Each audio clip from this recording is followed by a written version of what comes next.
आजकल जो मार्केट के हालात है, मार्केट को देखकर एकदम मतलब मजा आ जाता है।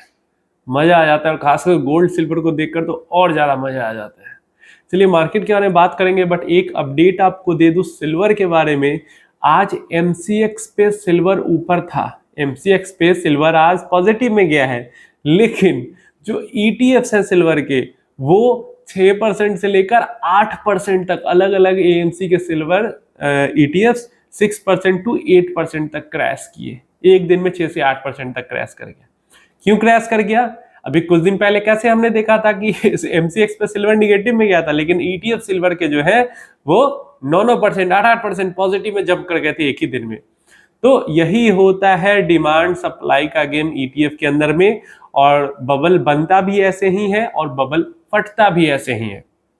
अब सारे एएमसीज ने कर्व कर दिया इनफ्लो म्यूचुअल फंड पे लगाना, तो म्यूचुअल फंड वाले तो बच गए, लेकिन ईटीएफ वाले तो जो दाम में मिल रहा था उसी दाम में सिल्वर खरीद रहे थे। तो कुछ दिनों के अंदर में 8% का नुकसान मुफ्त में ईटीएफ सिल्वर ईटीएफ के इन्वेस्टर को हो गया। तो क्या ईटीएफ बुरा है? ईटीएफ के अंदर नहीं इन्वेस्ट करना चाहिए? ऐसा नहीं है। सोच समझ कर, देख कर, वैल्यूएशन चेक करके, आईएनएवी चेक करके इन्वेस्ट करना चाहिए, अलाइन है या नहीं। अगर म्यूचुअल फंड मतलब म्यूचुअल फंड कंपनी, जिस कंपनी की एटीएफ है, उसके तरफ से कोई नोटिफिकेशन आती है तो उसको आपको देखना समझना चाहिए, क्योंकि अगर ऐसा जब वैल्यू गैप क्रिएट होता है, बबल क्रिएट होता है, तो म्यूचुअल फंड कंपनीज भी आपको आगाह करती है कि किसी इंटरनेशनल ईटीएफ में या किसी मेटल की ईटीएफ में बबल क्रिएट हो रहा है। सोच समझ के खरीदारी करें तो आप थोड़ा आगाह हो जाएं। फालतू में अभी 7 से 8% का बबल यहाँ पे फटा है सिल्वर के अंदर में। आगे क्रिएट नहीं होगा ऐसा कुछ नहीं, आगे भी क्रिएट हो सकता है, जो मैडनेस यहाँ पे चल रही है। तो सावधान रहे, सतर्कता के साथ ईटीएफ के अंदर निवेश करें, क्योंकि ईटीएफ डिमांड और सप्लाई पे चलती है। जो म्यूचुअल फंड के अंदर आप इन्वेस्ट करते हो, वहां पे जो एक्चुअल एनएवी होती है उस दिन की, उसी के अकॉर्डिंग इन्वेस्ट होती है। और एनएवी या जिसको हम आईएनएवी कहते हैं, वो ईटीएफ की एक्चुअल वैल्यू होती है। और ईटीएफ का जो मार्केट प्राइस हमें जिस प्राइस पे दिखता है ब्रोकर पे खरीदने बेचने के लिए, वो उसका मार्केट प्राइस होता है। तो आईएनएवी से मार्केट का प्राइस कभी कभी 50% का डिफरेंस होता है, बबल क्रिएट होता है। तो इन्वेस्टमेंट के ऑप्शन सारे अच्छे हैं, इन्वेस्टर को सावधानी बरतनी है, नहीं तो दिक्कत हो सकता है। चलिए अब बात करते हैं मार्केट्स के बारे में। तो लाजवाब मार्केट था, लार्ज कैप 1% से ज्यादा ऊपर थी, मिड स्मॉल माइक्रो भी 0.5% तक ऊपर थी। शानदार सेक्टर्स रहे हैं। प्राइवेट बैंक्स के अंदर अच्छी तेजी देखने को मिली है, रियल एस्टेट सेक्टर के अंदर अच्छी तेजी देखने को मिली है, एफएमसीजी तो 2% से ज्यादा ऊपर था, ऑटो सेक्टर के अंदर भी काफी तेजी देखने को मिली है। आरबीआई का रियल एस्टेट को लेकर जो बूस्टर था वो बढ़िया काम कर रहा है रियल एस्टेट सेक्टर के अंदर में। इसके अलावा प्राइवेट बैंक्स के अंदर जो एक्सिस बैंक का रिजल्ट आया है वो काफी अच्छा आया है, काफी बढ़िया लोन ग्रोथ वगैरह हुई है, तो उसको लेकर भी मार्केट का सेंटिमेंट काफी पॉजिटिव हुआ है। यही चीज है कंपनी स्पेसिफिक, और खासकर अगर कोई लार्ज कैप कंपनी का अच्छा रिजल्ट आता है तो वो सेक्टर अच्छा, उस दिन सेंटिमेंट उस सेक्टर का रहता है, तो वहां पे पॉजिटिवनेस हमें देखने को मिलती है। इसके अलावा अगर हम मार्केट्स को देखते हैं ग्लोबली, तो यूएस का मार्केट पॉजिटिव था, यूरोप का मार्केट पॉजिटिव था, और एशिया का मार्केट तो काफी पॉजिटिव था। पिछले कुछ दिनों से काफी बुरे हालात चल रहे थे, कल ये पूरे एशिया का मार्केट मिक्स्ड था, लेकिन आज 2-2%, 1%, कई मार्केट एशिया के मेजर मार्केट्स 1-1, 2-2% से ज्यादा ऊपर थे। और लार्ज कैप जो भी मार्केट्स दिखते हैं, हमें इंडेक्स दिखते हैं, वो लार्ज कैप ही दिखते हैं। लार्ज कैप जब 1% से ज्यादा ऊपर हो तो पूरा मार्केट का सेंटिमेंट अच्छा हमें देखने को मिल जाता है। इसके बाद और क्या क्या कारण है, तो देखिए मेनली जनरली कारण बहुत सारे हैं जिनके बारे में हमने पीछे कल तक के वीडियो में डिस्कस किया था। जो नया कारण था वो मैंने अभी तक बता दिया। इसके अलावा हमारा जो यहाँ पे आरबीआई है, आरबीआई ने रुपये के अंदर थोड़ा इंटरवेंशन किया है, और इसी कारण से मुझे लगता है 4 महीने का सबसे बड़ा गेन हमें रुपया के अंदर देखने को मिला है। और रुपये के अंदर एक एक पैसे का गेन बहुत मायने रखता है। यहाँ पे 89 हम सोच रहे थे कि अब चला जाएगा रुपया, 87 पे रुपये वापस आ गया है। 40 पैसे का गेन रिसेंटली हमें देखने को मिला है, 40 पैसे का गेन, जो कि बहुत बड़ी बात है। रुपया रुक ही नहीं रहा था, गिरे जा रहा था। मतलब मैं तो मान चुका था कि अब 89 भी क्रॉस कर जाएगी पर डॉलर रुपये, लेकिन वापस वो 88 को क्रॉस करके ऊपर 87 पे आ चुकी है। ये बहुत बड़ा मतलब पॉजिटिव पॉइंट है हमारे लिए भी और फॉरेन इन्वेस्टर्स के लिए भी।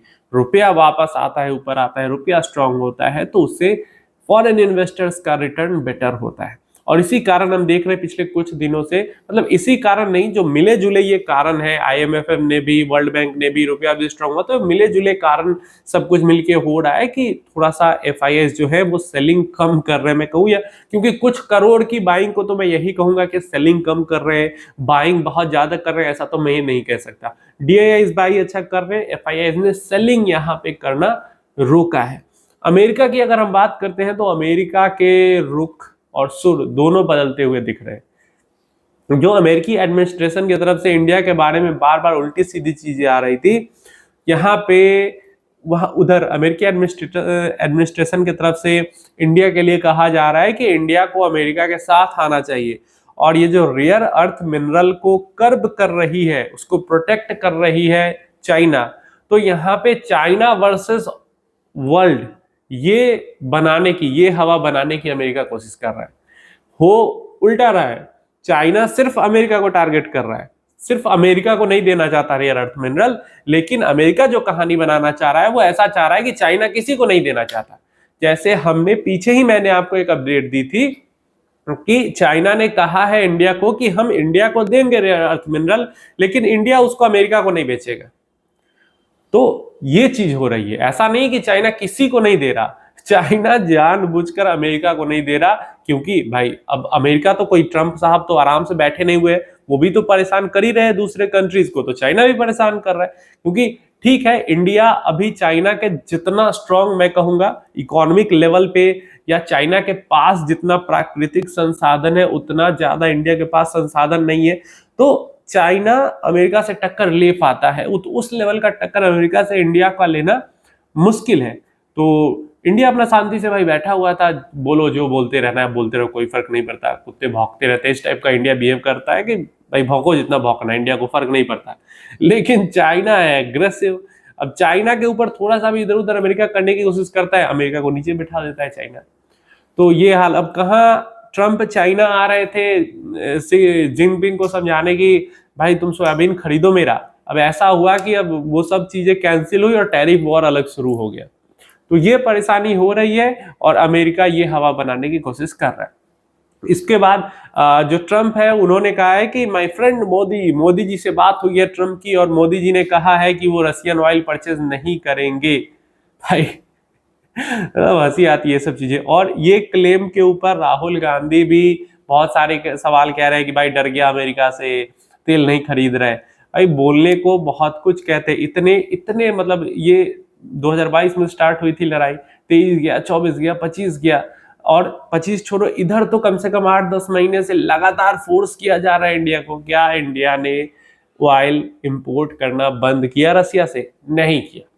ये जरूर इंडिया ने किया है कि अपने पोर्टफोलियो को बड़ा कर लिया है। सऊदी से, मतलब यूएई से ऑयल भी परचेज कर रहा है काफी, रसिया से भी परचेज कर रहा है, उधर टर्की वगैरह से भी, ईरान मतलब अपने पोर्टफोलियो को बड़ा कर रहा है, डाइवर्सिफाई कर रहा है, एक जगह पे नहीं है। ताकि ठीक है, अगर वो कह रहे हैं कि रसिया से बहुत ज्यादा खरीदता है तो डाइवर्सिफाई कर लिया हमने, हम सिर्फ रसिया से नहीं खरीदते, हम सबसे खरीदते हैं, सबसे खरीदते हैं। तो ये जरूर इंडिया कर रहा है, लेकिन 100% तो इंडिया ने ना बंद किया है और ना आगे बंद करने वाला है, चाहे ट्रंप कितना भी रोले। तो ये सारी अपडेट है, अमेरिका के सुर बदल चुके हैं। अब अमेरिका इंडिया को अपने खेमे में खड़ा करना चाहता है। अब देखते हैं और कितना क्या पॉजिटिविटी किधर किधर से आती है। और यही सब चीजों के कारण क्या हो रहा है कि सुबह में मैंने बताया कि यूरोप के साथ उम्मीद है कि दिसंबर तक फ्री ट्रेड एग्रीमेंट हो जाएगा यूरोप यूनियन के साथ, और इन्हीं सब के कारण कल भी मैंने आपको बोला था कि अमेरिका इंडिया की ट्रेड डील को लेकर होप बहुत ज्यादा बढ़ गई है। बीच में जो होप एकदम खत्म हो गई थी, मेरी भी होप खत्म हो गई थी, वो होप बढ़ गई है। उम्मीद है इंफॉर्मेशन हेल्पफुल होगी। कोई क्वेश्चन क्वेरी है तो नीचे कमेंट बॉक्स में पूछ लेना।